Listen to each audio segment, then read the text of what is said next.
ay rated SPG. Striktong patnubay at gabay ng magulang ang kailangan. Maaaring may masiselang tema, lengguwahe, karahasan, sexual, horror o droga na hindi angkop sa mga bata.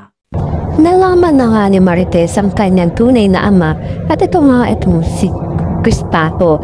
At nung malaman niya ni Marites ay umamin na nga itong si Dingding na pinamana nga sa kanila ang titulo ng mga Guerrero. At sabi nga nito ng mga Guerrero ay bakit nga ba dito ibinigay ni Gustavo ang kanilang mga lupain at kakailanganin nga daw nila yun ang sa kanilang pangangampanya. At sabi nga nito ni Gustavo ay wala nga daw silang magagawa dahil nga ito nga daw ang kanyang ginusto at sa kanya nga daw iyon at siya nga daw ka naghihirap sa mga titulo na yun. At galit na balik nga ito si Pilar at pinahanap naman nito ni Pilar itong sila Dingding upang patayin at mabawi ang mga titulong ibinigay nito ni Gustavo. At nang malaman nga ni Gustavo ang kanyang balak ay labis na nagalit ito.